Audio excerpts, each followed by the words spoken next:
Oremos. Padre Celestial, gracias te damos por el gran privilegio que nos concedes de venir a este lugar para abrir tu palabra y escuchar tu voz hablándonos en estos últimos días. Pedimos, Padre, la compañía de tu Espíritu Santo. Danos entendimiento para que podamos comprender las grandes cosas de tu palabra. Y te damos gracias por escuchar nuestra oración, porque te lo pedimos en el nombre de Jesús. Amén. En nuestro estudio de hoy vamos a analizar 2 profetas y 2 libros. Ahora les voy a decir quién es el primer profeta y cuál es su libro, pero no les voy a decir sino hasta la segunda parte de nuestro tema, quién es el segundo profeta y su libro. El primer profeta es Juan el Apóstol. Y el libro al cual me refiero no es el Evangelio según San Juan, sino el libro de Apocalipsis. Ahora, quisiera poder leer todos los versículos, pero no vamos a poder leerlos todos por la premura del tiempo, así que solamente les voy a dar algunas características en cuanto a Juan y su libro, y les voy a dar las referencias bíblicas para que puedan entonces buscar estas referencias. Lo primero que quiero mencionar es que el apóstol Juan tuvo el testimonio de Jesucristo. Eso se menciona, por ejemplo, en Apocalipsis el capítulo 22 y el versículo 16, porque dio testimonio de Jesús. También se menciona en Apocalipsis 1, el versículo 2 y el versículo 9. Juan tuvo el testimonio de Jesucristo.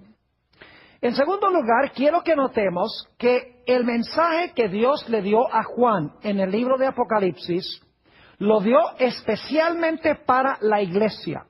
Es decir, no lo dio para el mundo en general, lo dio para la iglesia. Por eso en los mensajes de las 7 iglesias se usa la misma fórmula. El que tiene oído, oiga lo que el Espíritu dice a las iglesias. Si quieren una referencia, podrían buscar Apocalipsis 1:10 y también Apocalipsis 21 y el versículo 5. Otra característica del apóstol Juan es que nos dice en Apocalipsis 1:17 que cuando el apóstol Juan entraba en visión, caía como muerto. En Apocalipsis 1:17 dice que cuando tuvo esta visión de Jesús, dice que cayó al suelo como si estuviera muerto. Otra característica muy importante en cuanto a Juan, el escritor del libro de Apocalipsis, es que más de 40 veces en su libro, en el libro de Apocalipsis, que tiene 22 capítulos, él usa expresiones tales como vi y oí. Es decir, él está presenciando lo que Dios le está mostrando en visión. Por eso más de 40 veces usa la expresión vi o la expresión oí.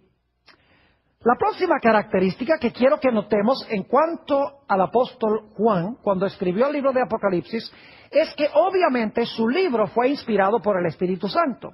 En 2 de Pedro, el capítulo 1 y el versículo 20 y 21 dice que santos hombres de Dios hablaron siendo inspirados por el Espíritu Santo. Pero al examinar el libro de Apocalipsis notamos que el mensaje fue inspirado por el Espíritu Santo, pero le fue impartido directamente a Juan por medio de un ángel. Ustedes pueden notar eso en Apocalipsis 1 y el versículo 1 al 3 y también Apocalipsis 22:6. Dice que el Espíritu Santo inspiró el libro, pero fue un ángel el que le entregó el mensaje directamente a Juan.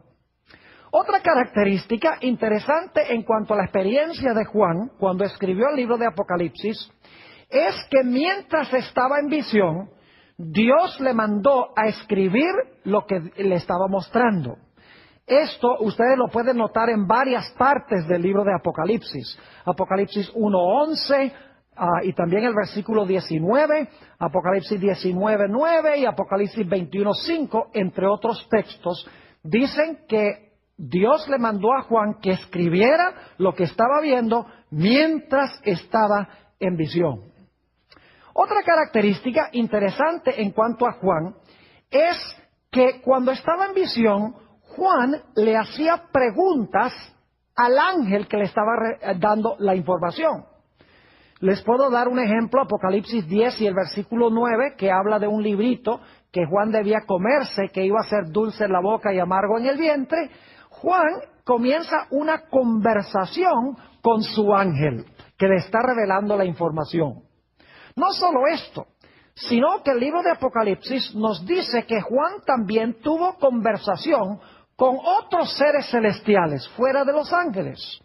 Por ejemplo, en Apocalipsis 7, 13 y 14, nos dice que Juan tuvo una conversación con uno de los 24 ancianos. No vamos a hablar ahora de los 24 ancianos, tal vez lo único que les voy a decir es que si tuviéramos tiempo, notaríamos que en la Biblia los 24 ancianos representan a aquellos habitantes de mundos del universo que nunca pecaron, nunca transgredieron la ley de Dios. Es interesante que Juan habló no solamente con el ángel que le revelaba la información, sino que habló también con uno de los 24 ancianos, otro ser celestial. Según Apocalipsis 1:12, Juan también habló con el Señor Jesucristo. Jesús se le reveló y Juan habló directamente con el Señor Jesús. Es interesante notar cómo Juan entraba en visión y qué sucedía cuando entraba en visión. Quiero leer de Apocalipsis 21 y el versículo 9 y 10, la experiencia de Juan. La Biblia nos dice que cuando entraba en visión, el ángel de él llevaba su mente a lugares lejanos. Inclusive aquí vamos a encontrar que el ángel llevó al apóstol Juan a ver la nueva Jerusalén en el cielo. Es decir, aunque el cuerpo de Juan estaba en la tierra, en su mente el ángel lo transportó, lo trasladó a la ciudad celestial. Note lo que dice Apocalipsis 21 y el versículo 9 y 10. Dice, vino entonces a mí uno de los 7 ángeles que tenía las 7 copas, llenas de las 7 plagas postreras, y habló conmigo diciendo, ven acá, yo te mostraré la desposada, la esposa del Cordero. Versículo 10, y me llevó en el espíritu a un monte grande y alto. Noten que el espíritu, que es el ángel, según dice el versículo 9, lo lleva a un monte grande y alto y le mostró la gran ciudad santa de Jerusalén que descendía del cielo de Dios.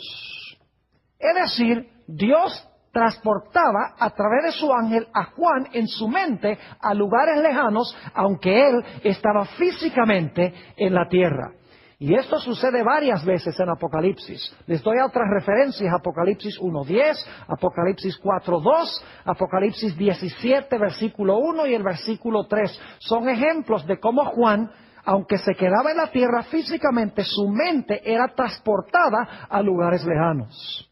Otra característica de Juan cuando estaba en visión es que lo que él presenciaba en visión era tan real que le parecía que estaba allí. Le sucedió más o menos lo que pasó con el apóstol San Pablo en 2 de Corintios, el capítulo 12 y el versículo 2 al 4, donde habla de un hombre que él conoció que fue transportado al tercer cielo, que es el lugar donde vive Dios, y dice que no sabe si fue transportado allá en el cuerpo o si fue transportado allá fuera del cuerpo. Lo que quiere decir es que no sabe si ese personaje fue llevado al cielo físicamente o si solamente fue llevado en su mente al cielo. En Apocalipsis las escenas que ve Juan son tan reales que él cree que está allí participando de lo que él está viendo. Varias veces en el libro de Apocalipsis encontramos a Juan luchando por conseguir palabras para describir lo que está viendo.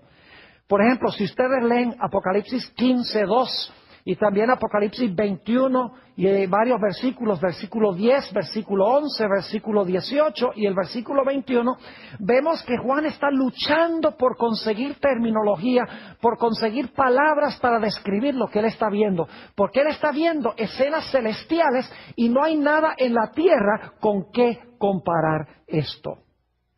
Ahora, hablemos un poco de las fuentes literarias de Juan, es decir, de dónde adquirió Juan la información que incorporó en su libro.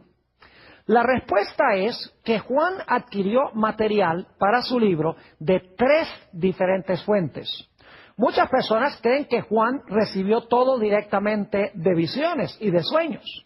Pero en realidad el libro de Apocalipsis demuestra que Juan recibió su información a través del Espíritu Santo de tres fuentes. En primer lugar, él recibió o usó mucha información de otras fuentes inspiradas. Por ejemplo, hay más de 600 referencias en Apocalipsis a los libros del Antiguo Testamento. Es decir, usó frases, usó oraciones, usó inclusive capítulos enteros en el libro de Apocalipsis que vienen directamente del Antiguo Testamento.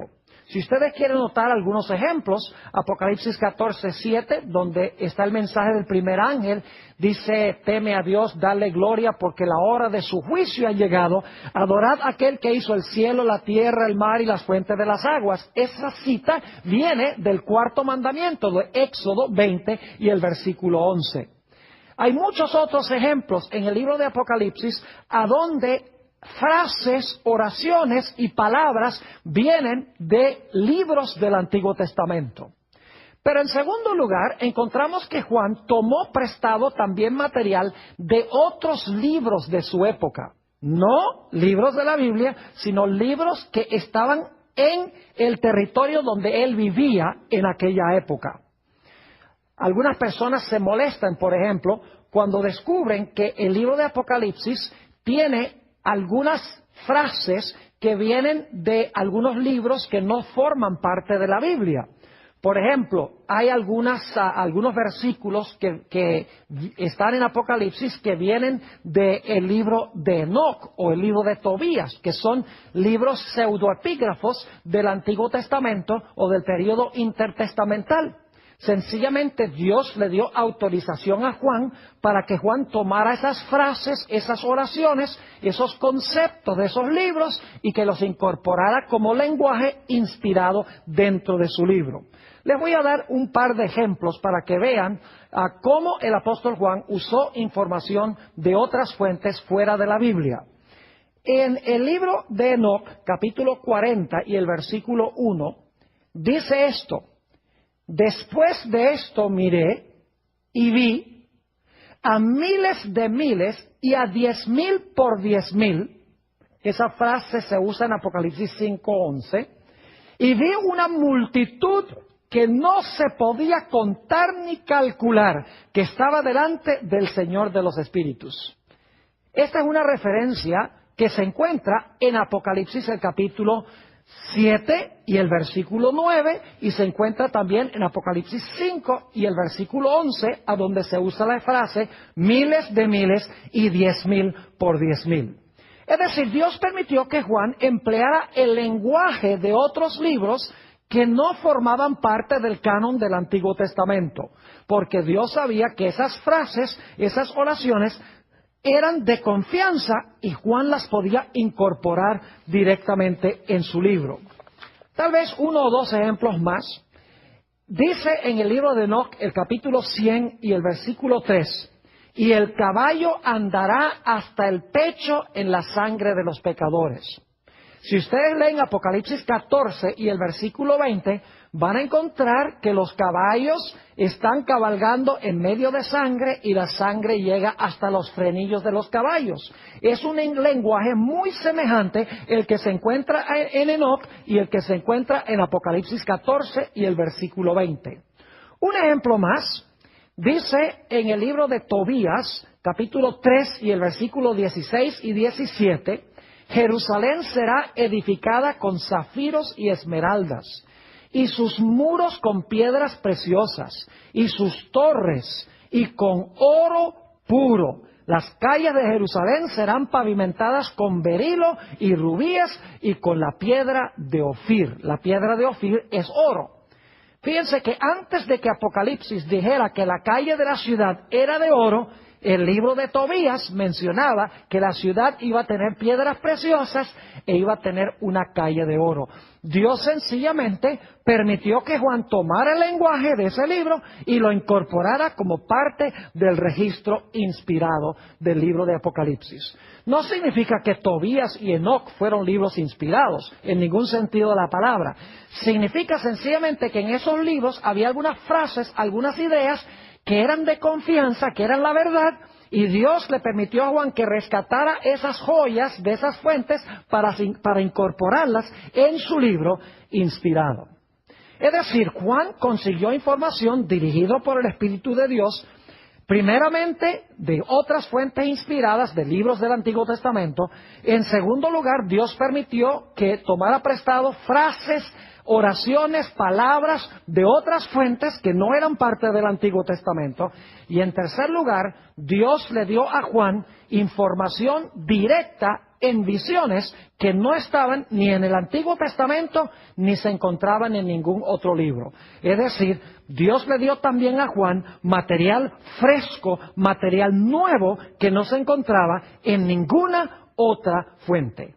Es decir, que el Espíritu Santo usó tres fuentes para el libro de Apocalipsis. Uno, le dijo a Juan que usara ciertas partes del Antiguo Testamento. Dos, que incorporara frases y palabras de otras publicaciones de su época. Y en tercer lugar, Dios le dio también material directamente de visiones y de sueños que recibió.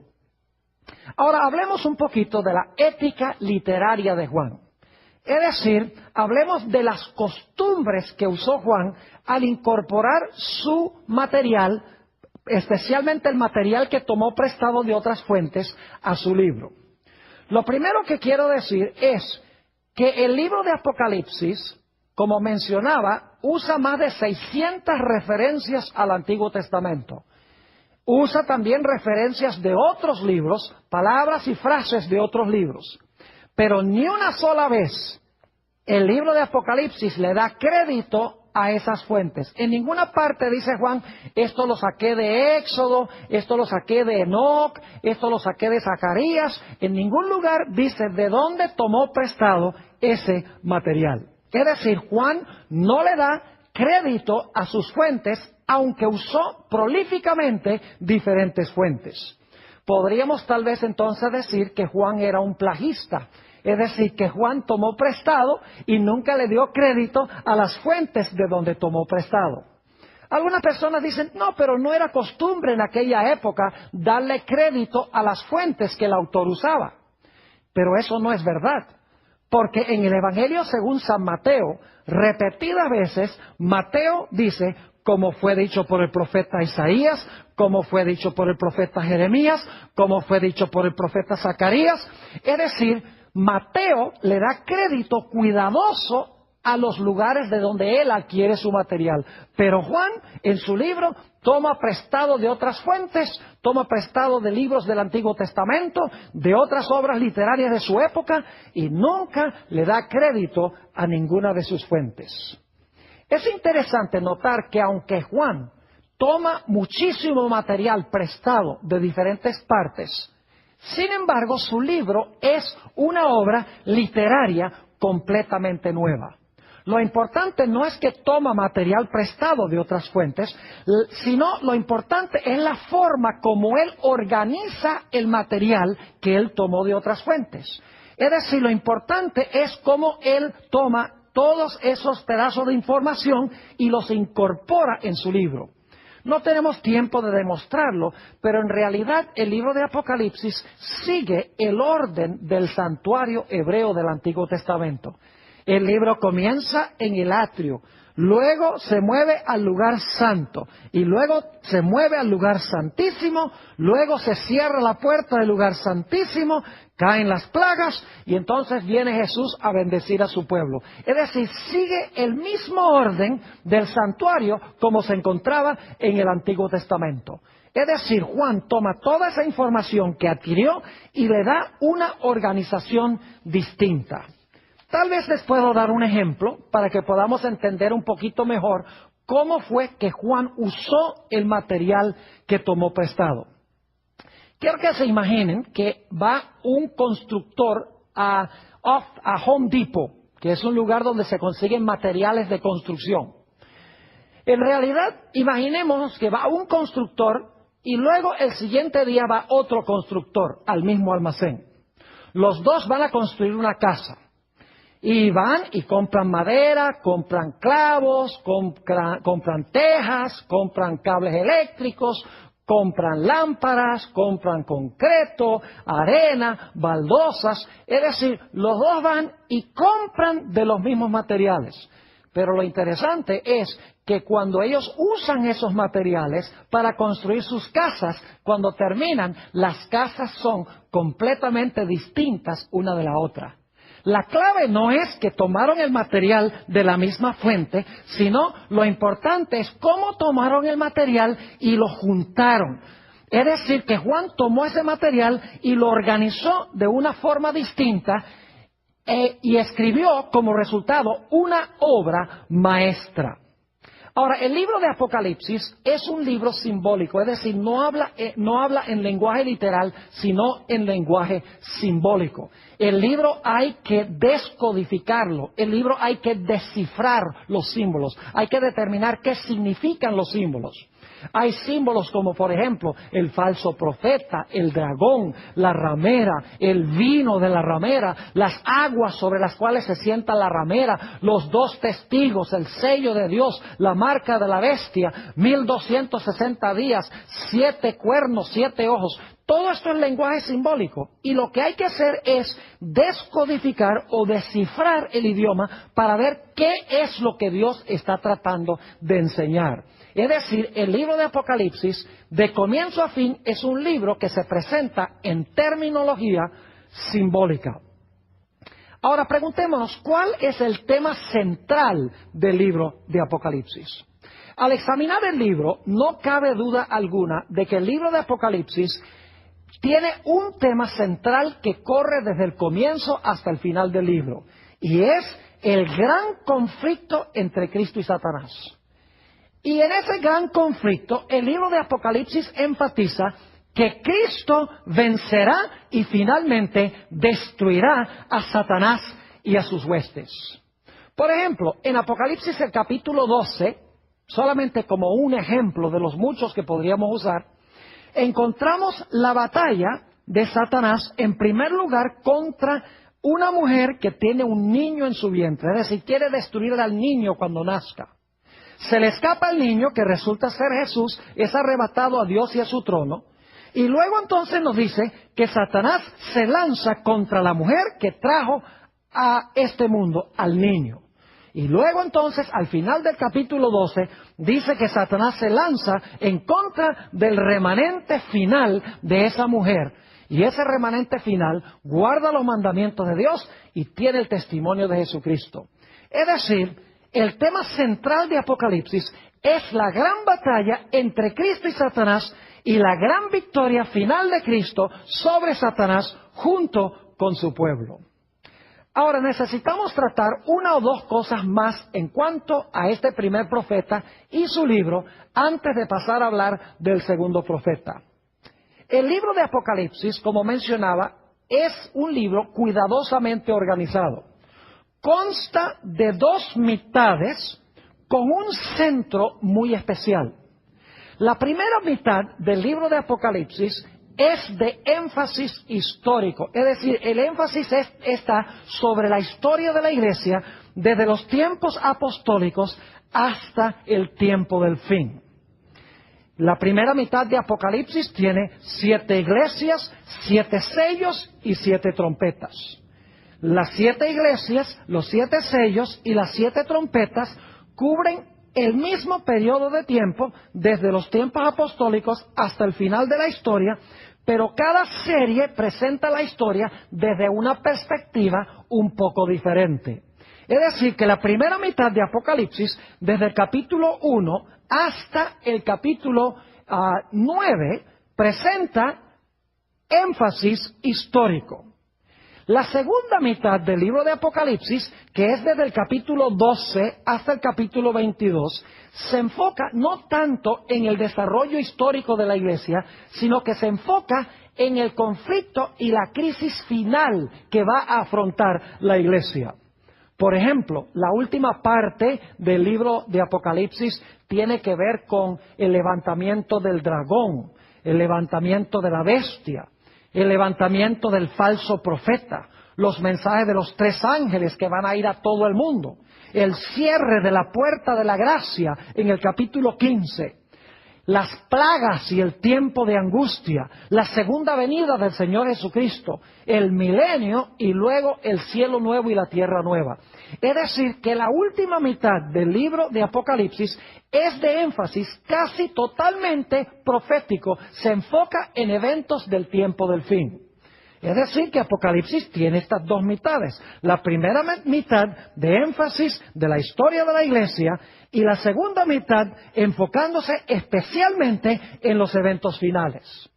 En el centro del libro de Apocalipsis se encuentran 2 capítulos muy importantes. El capítulo 10 y el capítulo 11. Estos capítulos forman el corazón del libro. El capítulo 10 habla de un librito que Dios le manda a Juan que se coma. Dice que ese libro cuando se lo coma va a ser dulce en la boca, pero cuando llegue al vientre va a ser amargo en su vientre. Y dice que Juan se come el libro, es dulce en la boca y amargo en el vientre. Después de ese episodio, Dios le dice a Juan, es necesario que vayas y profetices de nuevo. El capítulo 11 tiene un énfasis muy especial y es sobre el juicio que inicia en el libro de Apocalipsis. Por eso, en la conclusión de Apocalipsis 11:19, Juan ve el templo abierto y se ve en el templo el arca del pacto. Saben que el arca del pacto se veía cuando empezaba el gran juicio en el pueblo de Israel, lo que se conoce como el gran día de expiación. Es decir, que en el centro de Apocalipsis tenemos 2 aspectos muy importantes. Tenemos el librito, que resulta ser el libro de Daniel, especialmente Daniel 8:14, un mensaje que es dulce en la boca, pero amargo en el vientre. Y luego tenemos en el capítulo 11 el comienzo del juicio en el cielo, en el lugar santísimo, a donde se encuentra el arca del pacto. Un detalle más en cuanto a este magnífico libro de Apocalipsis. Resulta que sabemos a través de la historia eclesiástica que Satanás procuró matar a Juan antes que Juan escribiera el libro de Apocalipsis. Y ustedes dicen, ¿cómo sabemos eso? Sencillamente porque uno de los padres eclesiásticos con el nombre de Tertuliano relata que en los tiempos del emperador romano Domiciano, Juan fue echado en un caldero de aceite hirviente porque quería matarlo. Pero Dios milagrosamente preservó la vida de Juan y como no pudo matarlo con el aceite, dice Tertuliano que este apóstol fue enviado a la isla de Patmos, a donde recibió la visión sobre el libro de Apocalipsis y a donde escribió su libro. Elena White, en su libro Hechos de los Apóstoles, página 455, corrobora esta tradición eclesiástica cuando dice lo siguiente: Juan fue echado en un caldero de aceite hirviente, pero el Señor preservó la vida de su fiel siervo, así como protegió a los 3 hebreos en el horno de fuego. Ahora, hemos estudiado en cuanto al primer profeta y en cuanto a su libro de Apocalipsis. Ahora quiero hablarles de otro profeta. En realidad es una profetisa con el nombre de Elena G. de White. Ella también escribió un libro muy interesante y vamos a hablar de ese libro. Se llama El conflicto de los siglos. Ahora, lo interesante es que la experiencia de Elena G. de White fue idéntica a la experiencia de Juan cuando ella estaba en visión. Permítame compartir con ustedes esta información. En primer lugar, Apocalipsis 12:17 dice que la iglesia remanente final iba a tener en su medio el testimonio de Jesucristo. Y en Apocalipsis 19:10 dice que el testimonio de Jesucristo es el espíritu de profecía. Es decir, en la iglesia final iba a haber el mismo don que tuvo Juan, el testimonio de Jesucristo, que es el espíritu de profecía. Elena G. de White escribió el libro El conflicto de los siglos, pero no fue un libro escrito primordialmente para el mundo, sino que es un libro que fue escrito especialmente para miembros de la iglesia. Por ejemplo, muchas veces en sus escritos, ella se refiere a sus escritos como los testimonios para la iglesia. Es decir, la obra del profeta era dar testimonio a la iglesia. Así que así como Juan presentó su mensaje especialmente para la iglesia, Elena G. de White también presentó su mensaje especialmente para la iglesia. Otro dato interesante es que cuando Elena G. de White entraba en visión, caía como muerta. Permítame leerles una cita donde ella describe una de sus primeras visiones. Es el manuscrito 16 del año 1894. Dice ella, cuando entró en visión, pensaban que estaba muerta y velaron y lloraron y oraron por mucho tiempo, pero para mí era el cielo, era la vida.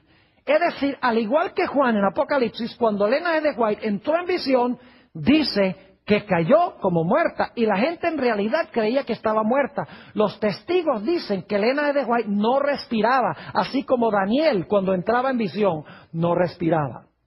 Otro dato interesante en cuanto a Elena G. de White es que en las primeras ediciones del Conflicto de los Siglos, en una serie de libritos que se conocen como dones espirituales, es un librito, en realidad, que contiene el conflicto de los siglos en forma abreviada, tiene 219 páginas.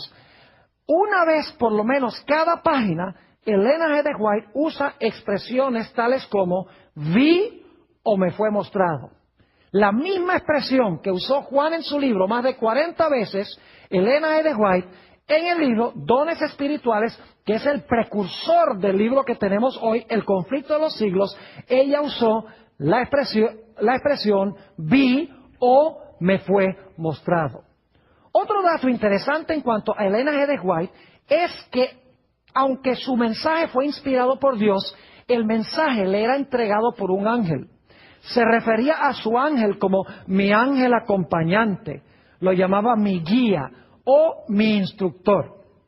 Por ejemplo, Elena G. de White en el libro Testimonios para la Iglesia, tomo 1, página 73, dice ella lo siguiente en cuanto a su primera visión.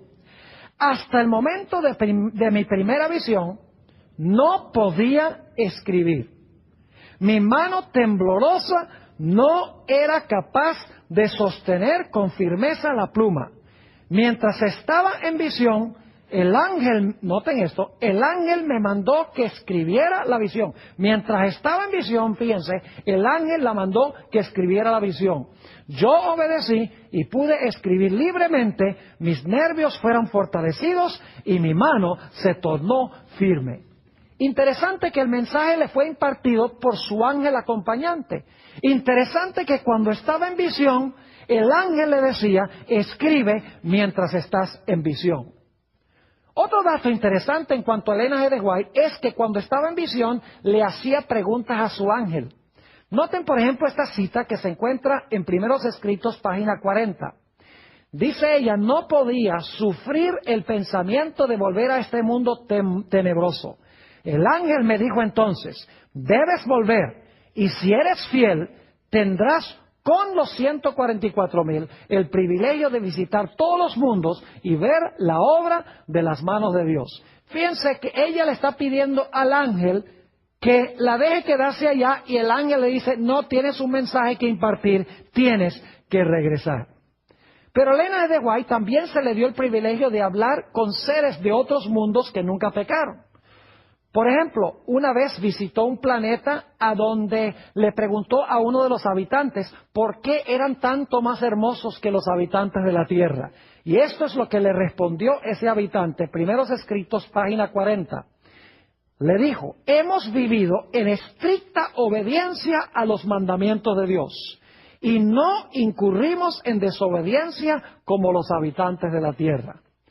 Inclusive, la hermana White se le permitió una vez ir a un planeta a donde vio a Enoc. Y tuvo el privilegio de hablar con Enoc, quien fue trasladado al cielo de entre los vivos. En Primeros Escritos, página 40, Enoc, cuando ella le preguntó si ese era el lugar donde él vivía permanentemente, Enoc le contestó, no es este, mi morada es la ciudad, y he venido a visitar este sitio. Elena G. de White también múltiples veces en sus escritos tuvo el privilegio de hablar con el Señor Jesucristo. En Primeros Escritos, en la página 19, el Señor Jesucristo, hablando de la gloria que rodeaba a Dios el Padre, encontramos que Jesús le declaró a Elena White, si llegases a contemplar la gloria de su persona, es decir, la gloria del Padre, dejarías de existir. Es interesante que Elena G. de White también fue transportada en visión a lugares lejanos, donde le parecía que ella estaba yendo físicamente allá, pero en realidad el ángel estaba llevando su mente a esos lugares. Noten, por ejemplo, esta cita que encontramos en el libro Primeros Escritos, en la página 32. Dice ella lo siguiente, pronto perdí el conocimiento de las cosas terrenas y quedé arrebatada en una visión de la gloria de Dios. Vi un ángel que con presteza volaba hacia mí. Me llevó rápidamente desde la tierra a la santa ciudad. Y algunos dicen, pero qué cosa tan rara. Pero ¿por qué es tan raro si Juan tuvo la misma experiencia? Nos dice la Biblia. Sigue diciendo, me llevó rápidamente desde la tierra a la santa ciudad, donde vi un templo en el que entré. Antes de llegar al primer velo pasé por una puerta. Levantóse ese velo y entré en el lugar santo, donde vi el altar de incienso, el candelabro con las 7 lámparas y la mesa con los panes de la proposición. Después que hube notado la gloria del lugar santo, Jesús levantó el segundo velo y pasé al lugar santísimo. Es decir, que ella describe aquí que el ángel la arrebató y la llevó en visión a un lugar lejano, un lugar diferente de donde ella se encontraba físicamente. Dice que las cosas terrenas quedaron atrás. Una de las visiones interesantes que tuvo Elena G. de White fue la famosa visión del tren. Se encuentra relatada en Mensajes Selectos, tomo 1 y la página 41. En realidad aquí se halla también descrito cómo es que Elena G. de White experimentaba las cosas cuando estaba en visión. Dice allí, puesto que se han hecho frecuentemente preguntas en cuanto al estado en que estoy durante la visión, y después que salgo de ella, diré que cuando el Señor cree oportuno darme una visión, soy llevada a la presencia de Jesús y de los ángeles, y estoy completamente perdida en cuanto a las cosas terrenales. No puedo ver más allá de lo que los ángeles me enseñan. Mi atención con frecuencia es dirigida a escenas que suceden en la tierra. Fíjense que ella describe que era llevada en visión al cielo y se perdía en lo que respecta a las cosas terrenales. Y quiero decirles que decenas de testigos que la vieron en visión la examinaron mientras estaba en visión. La visión más larga de ella duró 4 horas. Y los testigos dicen que ella, durante esas 4 horas, en realidad no respiró ni una sola vez. Le tapaban la nariz, le ponían un espejo cerca de la boca para ver si el espejo se empañaba, la pellizcaban para ver si sentía algún dolor y nada. Es como si su cuerpo estuviera aquí y su mente estuviese en otro sitio igualito que Juan. Ahora, Elena G. de White también luchó por conseguir palabras para describir lo que Dios le mostró. Por ejemplo, en Primeros Escritos, la página 19, ella dice, no me es posible describir las maravillas que vi, porque está hablando de lo que vio en el cielo. Oh, si yo supiera el idioma de Canaán, entonces podría contar algo de la gloria del mundo mejor. En la página 289 dice ella, las palabras son demasiado pobres para intentar una descripción del cielo. Siempre que se vuelve a presentar ante mi visión, el espectáculo me anonada de admiración. Arrobada por el insuperable esplendor y la excelsa gloria dejo caer la pluma exclamando, ¡oh, qué amor, qué maravilloso amor! El lenguaje más exaltado no bastaría para describir la gloria del cielo ni las incomparables profundidades del amor del Salvador. Igual que Juan, ella luchó por conseguir palabras humanas para describir lo que Dios le estaba mostrando. Ahora, hablemos de las fuentes literarias de Elena G. de White, es decir, ¿de dónde adquirió Elena G. de White su información? Cuando leemos con cuidado el libro El conflicto de los siglos, que es el libro del cual estamos hablando especialmente, ella notamos que adquirió mucha información de libros del Antiguo y del Nuevo Testamento. Es decir, tiene muchas citas de muchos libros del Antiguo y del Nuevo Testamento. Es decir, ella adquirió mucho de su material de otras fuentes inspiradas de autores que escribieron antes que ella. Pero también los que han leído el libro El conflicto de los siglos han notado que ella usa también material de otros autores que no podríamos decir que fueron inspirados. Por ejemplo, ella usa la historia eclesiástica de D'Aubigné. Usa también la historia eclesiástica de un autor con el apellido Wiley. Usó material escrito por algunos pioneros de la Iglesia Adventista, como J.N. Andrews, Jaime White y Uriah Smith. Es decir, ella usó lenguaje, citas de otros autores, igual que Juan también usó citas de otros autores. Dios sencillamente dirigió la mente de ella para que ella pudiera conseguir la información en otras fuentes que era de confianza, y Dios le dio permiso para usar esta información e incorporarla en su libro. Es decir, que Elena G. de White usa otras fuentes inspiradas, citas del Antiguo y el Nuevo Testamento. En segundo lugar, usa material de otros autores que Dios le dijo, esto es de confianza, puedes usarlo. Y en tercer lugar, Elena G. de White presenta en El conflicto de los siglos mucho material que no se consigue en ninguna otra parte. Es decir, es material que Dios le dio solo a ella directamente en visiones y en sueños. Por ejemplo, si ustedes leen los capítulos, la liberación del pueblo de Dios, la desolación de la tierra y el fin del conflicto, en el libro El conflicto de los siglos, van a descubrir que prácticamente todo el material que ella usa en esos capítulos, ella recibió esa información directamente de sueños y de visiones. Es decir, el libro El conflicto de los siglos consta de las mismas fuentes que el libro de Apocalipsis. En primer lugar, uso de otras fuentes inspiradas que fueron escritas antes. En segundo lugar, obras o material de otros autores no inspirados, pero Dios le dijo a Elena G. de White, usa ese material porque es de confianza, lo puedes incorporar. Y en tercer lugar, material fresco, nuevo, que ella recibió en visiones y en sueños.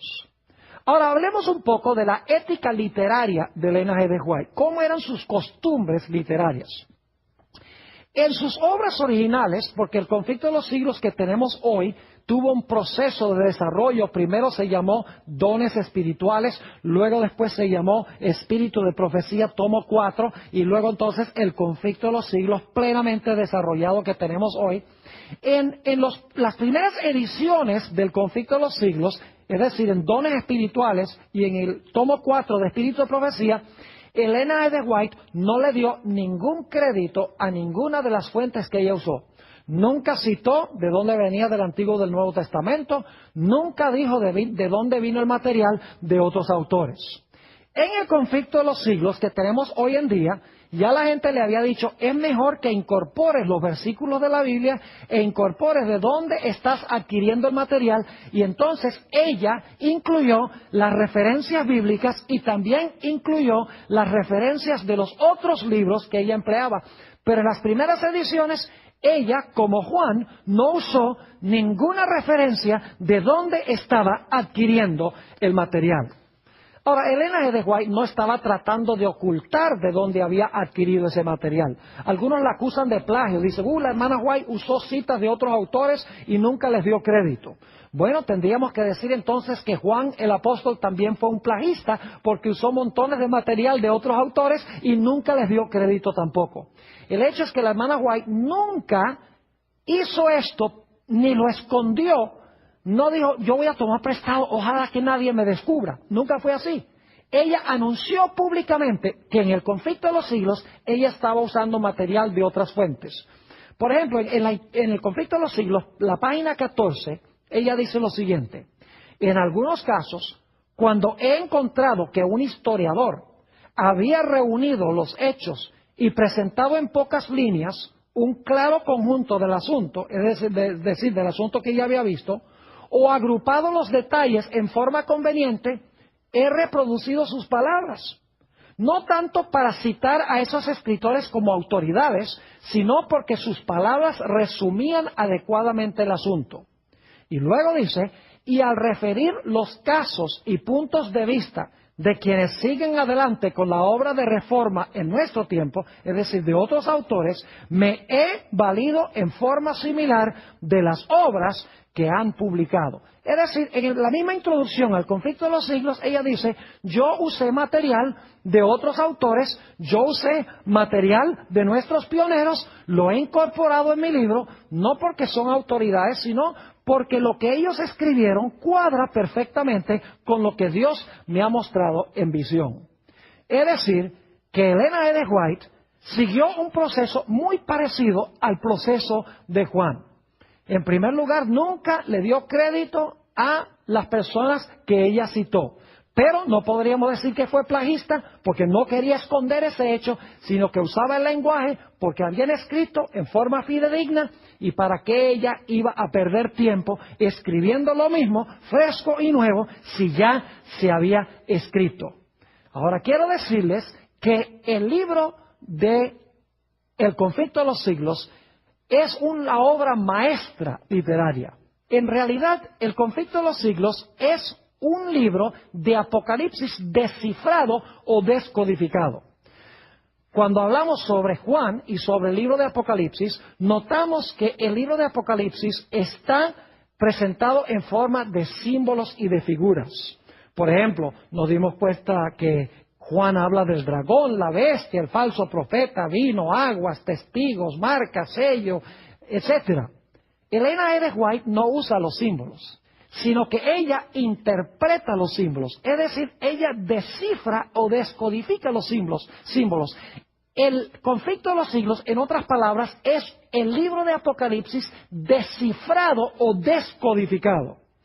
En realidad, por ejemplo, ella dice, el dragón representa a Satanás y a Roma, la bestia representa Roma papal, el falso profeta representa a los Estados Unidos, el vino representa falsas doctrinas, las aguas donde se sienta la ramera representan muchedumbres, naciones, lenguas y pueblos, los dos testigos representan el Antiguo y el Nuevo Testamento, el sello de Dios representa el sábado, la marca de la bestia representa el falso día de reposo. Es decir, Elena G. White descifra el lenguaje simbólico del libro de Apocalipsis. Ahora, ¿cuál es el tema central del libro El conflicto de los siglos? Saben que es el mismo tema central del libro de Apocalipsis. En realidad, el libro El conflicto de los siglos no es un libro de historia, ni es un libro en cuanto a la historia. El conflicto de los siglos es una filosofía de la historia. Es una descripción de la gran controversia entre Cristo y Satanás y la victoria final de Cristo y su pueblo sobre las fuerzas del mal. Elena G. White, en El conflicto de los siglos, no solamente describe la historia, sino que habla de las causas reales de los eventos que suceden detrás de la historia. Es decir, ella explica que los eventos que suceden en la historia son solamente resultados visibles de la guerra invisible entre Cristo y Satanás en el mundo que nosotros no podemos ver. Es decir, ella está dando una interpretación de la historia, está dando las causas reales de los eventos históricos como se están realizando. Ahora, otro detalle interesante en cuanto al conflicto de los siglos es que el conflicto de los siglos se compone en dos mitades con un centro muy especial. Es decir, el libro está organizado igual que el libro de Apocalipsis. Lo interesante es que desde la página 19 hasta la página 332 del Conflicto de los Siglos, usted va a notar que Elena G. White enfatiza mayormente la historia de la iglesia. Como la primera mitad del libro de Apocalipsis, la primera mitad del Conflicto de los Siglos enfatiza historia eclesiástica. La segunda mitad del libro, del Conflicto de los Siglos, que son las páginas 486 hasta el final del libro, El Conflicto de los Siglos, encontramos que Elena G. White está describiendo casi exclusivamente eventos finales. Es decir, que igual que Apocalipsis, el capítulo 1 hasta el capítulo 9 describe historia eclesiástica y el capítulo 12 hasta el capítulo 22 describe eventos finales. El Conflicto de los Siglos, hasta la página 332, habla de eventos de historia eclesiástica primordialmente, y la segunda mitad del libro habla de eventos que suceden mayormente en el tiempo del fin. Eventos tales como la unión de los poderes civiles del mundo con el papado y el protestantismo apóstata.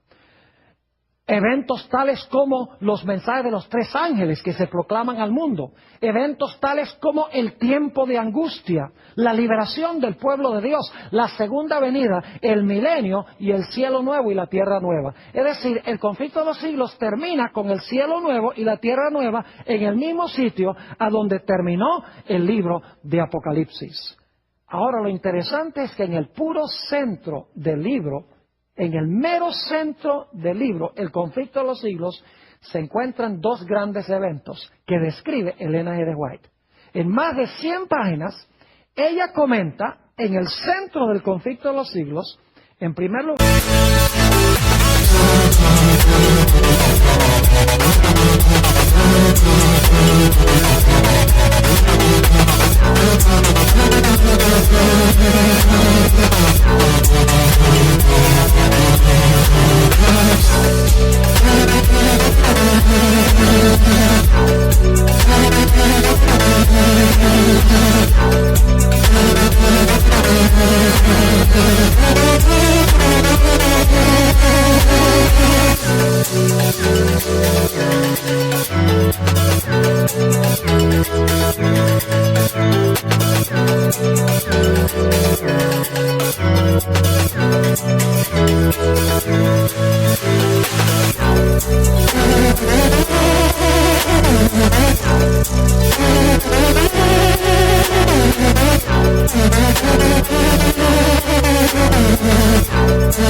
la experiencia de los mileritas que estudiaban la profecía del libro de Daniel y pensaban que Daniel 8:14 indicaba que Jesús iba a venir el 22 de octubre de 1844.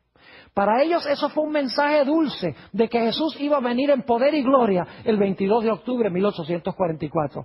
Pero todos sabemos que Jesús no vino y como resultado tuvieron un grande y amargo chasco. Es decir, habían estudiado el mensaje del libro de Daniel, lo habían asimilado, era dulce porque esperaban que Jesús iba a venir, pero se tornó amargo porque el Señor Jesucristo no vino. Eso se encuentra en el centro del Conflicto de los Siglos y también se encuentra en varios capítulos en el centro del Conflicto de los Siglos una descripción del juicio que comenzó en el cielo el 22 de octubre de 1844. Es decir, los 2 aspectos que están en el centro del libro de Apocalipsis están en el centro también del libro El Conflicto de los Siglos. Es decir, que el Conflicto de los Siglos tiene una sección histórica, tiene un centro muy especial que tiene que ver con el chasco y el juicio y luego eventos finales. De la misma manera como Juan presentó su libro, Historia Eclesiástica, Eventos Finales y un centro que se compone del libro que es dulce y amargo y del inicio del juicio en el santuario celestial. Ahora, lo interesante es que Satanás también trató de matar a Elena G. White inmediatamente antes que Elena G. White escribiera el libro El Conflicto de los Siglos. Elena White recibió el 14 de marzo de 1858 su famosa visión del Conflicto de los Siglos en la ciudad de Lovett's Grove, en el estado de Ohio, en los Estados Unidos. Por más de 2 horas, Elena G. White presenció en visión el gran conflicto entre Cristo y Satanás. Cuando salió de visión, ella y su esposo se montaron en el tren para viajar de regreso a su casa en Battle Creek, Michigan, y decidieron parar en la ciudad de Jackson, a donde tenían unos amigos de apellido Palmer. Mientras iban en el tren, Elena White dice que hablaba con su esposo sobre los planes que tenían de publicar la visión del conflicto que ella había tenido en ese servicio fúnebre en Ohio. Cuando estaba sentada en la cocina de la familia Palmer, le voy a describir ahora lo que sucedió con ella. Se encuentra en el libro Reseñas biográficas de Elena G. de White, página 338. Dice Elena G. de White esto: habíamos estado en la casa por un corto tiempo, cuando mientras conversaba con la hermana Palmer, mi lengua rehusó pronunciar lo que deseaba decir y parecía estar pesada e insensible. Una sensación extraña y fría me afligió el corazón, pasó por mi cabeza y a lo largo de mi costado derecho. Estaba teniendo un derrame por esta descripción. Sigue diciendo, por un tiempo estuve insensible, pero fui levantada por la voz de oración ferviente. Procuré usar mis extremidades izquierdas, pero estaban perfectamente inútiles. Por un corto tiempo no esperaba vivir.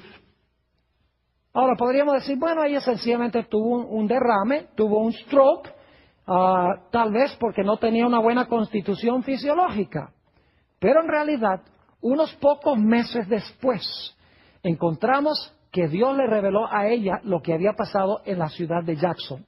En el mismo libro, Reseñas biográficas de Elena G. de White, página 339, explica ella había ido a la casa de una hermana Hutchins, porque la hermana estaba enferma y le habían pedido que fuera para orar con ella.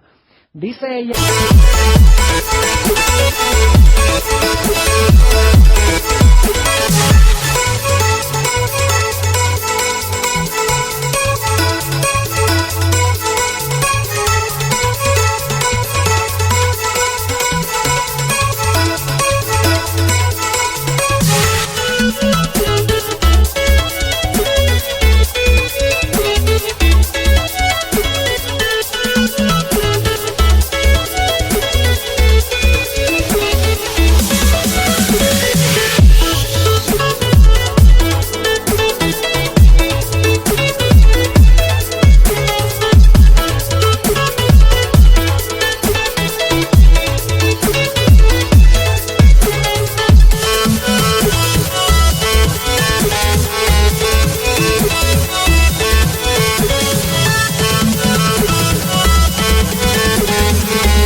Mientras estaba orando por ella, el poder de Dios reposó sobre todos.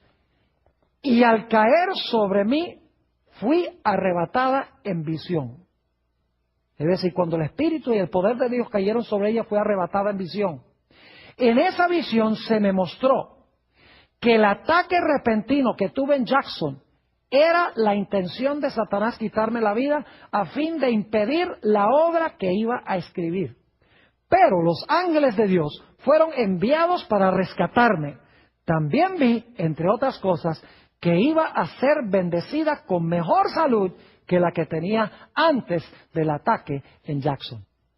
Es decir, Satanás procuró matar a Elena G. de White para que no pudiera escribir este magnífico libro, El conflicto de los siglos. En cortas cuentas, mis queridos amigos, este libro explica las profecías de una forma que todo el mundo necesita comprender. El libro El conflicto de los siglos es una explicación del libro de Apocalipsis, una amplificación del libro de Apocalipsis, detalle por detalle, ya no en forma simbólica, sino en un lenguaje claro que todos pueden comprender.